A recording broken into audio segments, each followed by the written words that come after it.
Hola niños, esta semana es la correspondiente a los exámenes de julio. Los haremos el lunes 27 de julio a las 2 de la tarde. Usted deberá de ingresar a la plataforma y se abrirá su prueba. Solamente durará 1 hora y entonces debe de estar muy pendiente de esto. Tome en cuenta que debe de haber visto este refuerzo antes de realizar este examen y reforzaré aquellos contenidos que corresponden a la semana 14, 15, 16 y 17.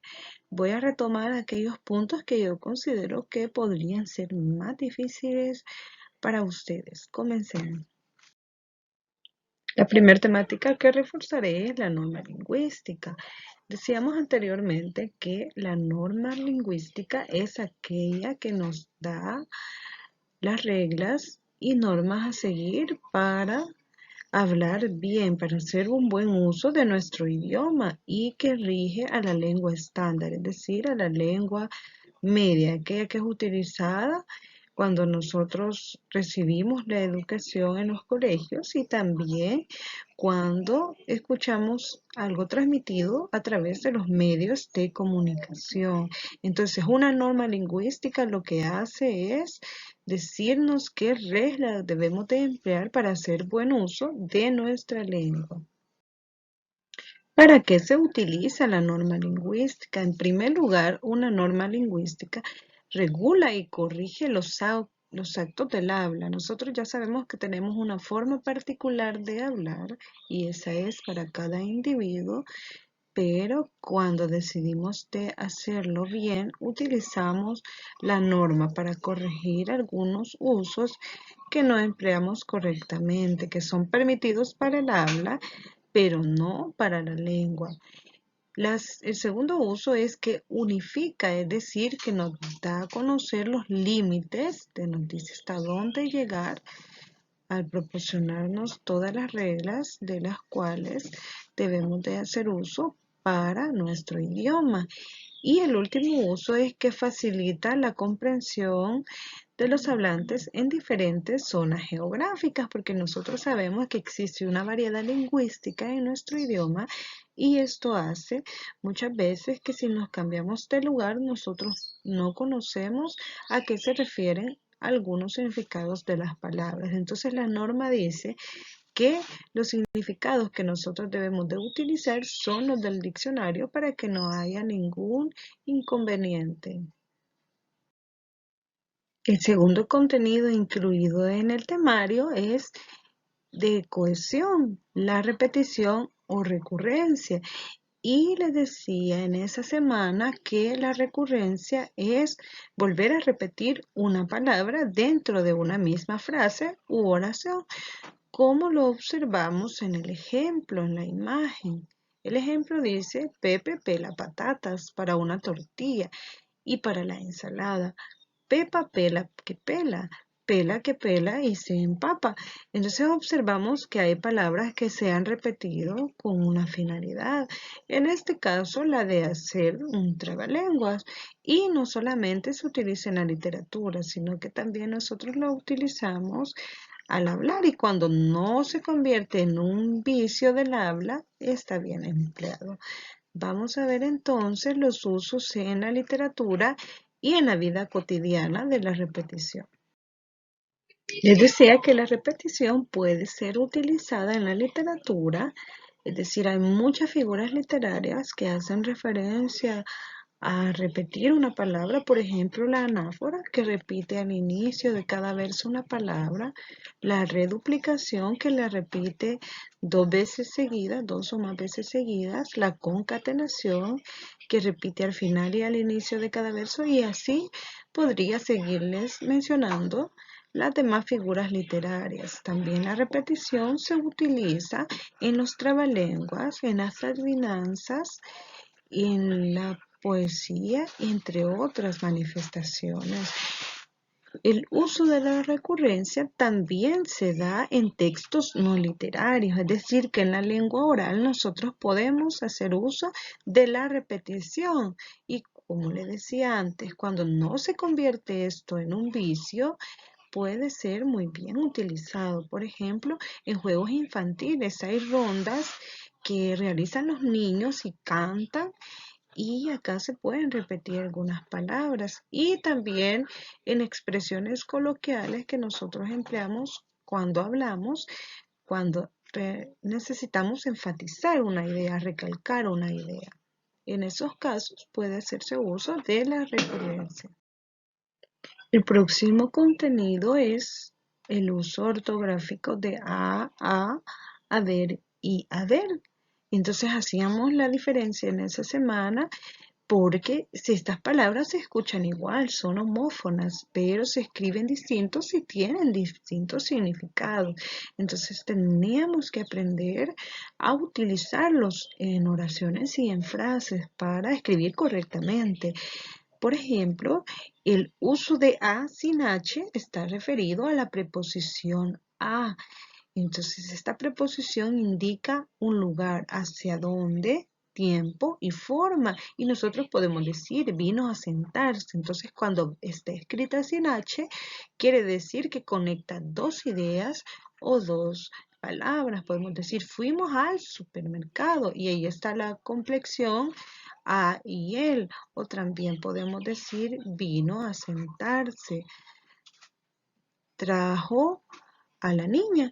Y entonces observamos que solamente se utiliza para unir dos ideas. Entonces se escribe sin H y es una preposición. Pero está el otro caso de a con H y este hace referencia al verbo haber. Está escrito en tercera persona y se utiliza en tiempo pretérito perfecto. Es decir, que este es un auxiliar para formar tiempos compuestos y siempre va a ir acompañado de un verbo en participio. Y acá es una de las claves en las que nosotros podemos diferenciar el A sin H y el A con H, que el A con H siempre va a acompañar un verbo en participio. Y recordemos que el participio es una forma no personal del verbo terminada en ado, ido, todo, so y yo, como observamos en el ejemplo. Lo ha visto. Entonces, a con H está acompañando al verbo ver, pero en participio.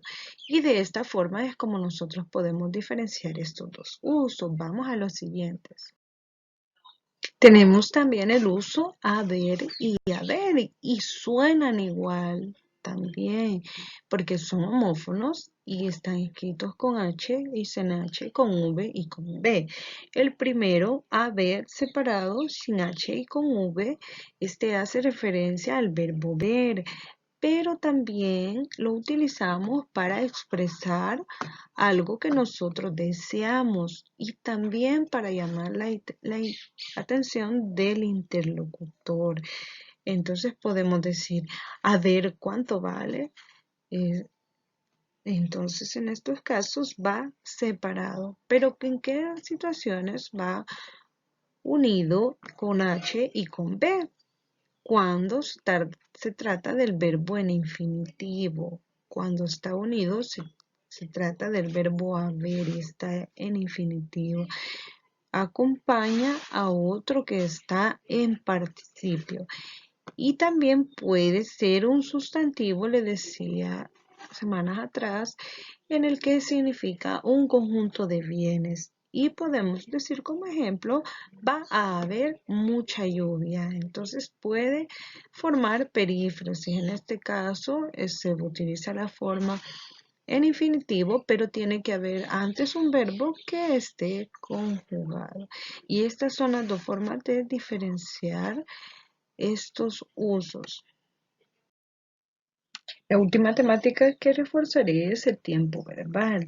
El tiempo verbal es el conjunto de formas verbales que coinciden en sus conjugaciones y nos referimos al presente, pasado y futuro con el que se conjugan las personas gramaticales. Y yo les decía primera, segunda y tercera para el singular y también para el plural. Entonces nos hacemos referencia a yo, tú, él, nosotros, vosotros y ellos. Y los criterios con que se conjugan los verbos son dos: estructura, que hace referencia a tiempos simples, y compuestos. Los tiempos simples son aquellos en los que se encuentra solamente el verbo conjugado, pero existen también tiempos compuestos y estos contienen dos verbos: el verbo conjugado, el verbo que se está conjugando en participio, más el auxiliar haber. Entonces, todas las formas compuestas de los tiempos están auxiliados del verbo haber. También el otro criterio es el aspecto. El aspecto es imperfecto o perfecto, y este nos dice que una acción es pretérito imperfecto si eh, ya finalizó, pero puede ser que se dé nuevamente, y es perfecto cuando totalmente ha finalizado. A eso nos referimos con los criterios. Cabe destacar en esta parte la diferencia entre tiempos simples y compuestos. Los tiempos simples, les decía anteriormente, incluyen solamente al verbo conjugado. Como ejemplo tenemos al verbo venir, y en su conjugación vino, del pasado. Pero hay también tiempos compuestos, y le decía que los tiempos compuestos son aquellos que se auxilian del verbo haber, como en el segundo ejemplo: ha venido, había tenido. Siempre que se encuentre el verbo auxiliar haber más un verbo en participio, estamos haciendo referencia a las formas compuestas de los verbos, tiempos compuestos.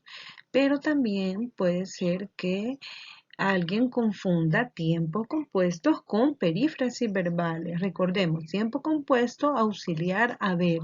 En cambio, perífrasis verbales son dos verbos juntos también, al igual que los verbos compuestos, pero la diferencia entre una perífrasis y un tiempo compuesto es que en las perífrasis verbales son todos los verbos distintos al verbo haber, como en el ejemplo que nosotros tenemos: tuvo que venir. Entonces tenga mucho cuidado cuando se encuentra entre dos verbos, porque puede ser que sea un tiempo compuesto o una perífrasis verbal. Y acá, para no confundirse, recuerde: tiempos compuestos auxiliados del verbo haber.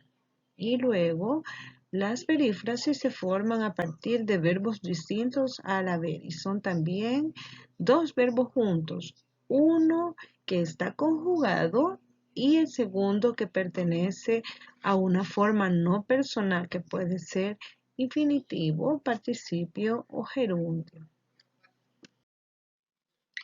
Al conjugar un verbo sabemos que debemos de hacerlo en un modo, y cada modo tiene distintos tiempos verbales, y tenemos tres modos. El modo indicativo es el que enuncia situaciones reales y objetivas.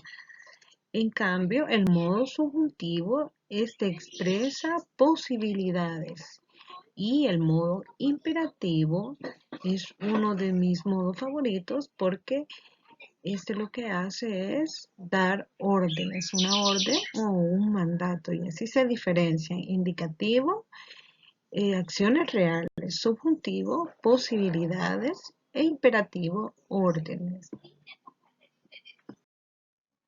La última parte del refuerzo es la referida a los tiempos verbales del modo indicativo. El modo indicativo tiene un presente, 5 pretéritos y 2 futuros. El presente es aquel que enuncia acciones que están sucediendo en este momento. El pretérito son acciones pasadas, pero de distintas formas, y así tenemos el pretérito perfecto, que enuncia acciones acabadas en un tiempo que sentimos muy cercano al presente, y es un tiempo compuesto. Entonces podemos decir: han venido. También tenemos el pretérito perfecto simple y esto indica que es una acción que ya finalizó y que no va a volver a suceder. Entonces podemos decir vino. El pretérito imperfecto son acciones que son en pasadas pero que no se precisan en el momento en que finalizaron. Entonces puede ser que vuelvan a ocurrir. Y se utiliza la terminación aba o ia y aquí podemos decir venía. El pretérito anterior es el que enuncia una acción pasada que hace referencia a otra que también es del pasado. Y acá podremos decir hubo venido. Y tenemos también al pluscuamperfecto y este hace referencia a una acción que es anterior que cita otra que también es parte del pasado. Y aquí podremos decir había venido. En cuanto a los futuros, el futuro simple es el que enuncia acciones que están por suceder.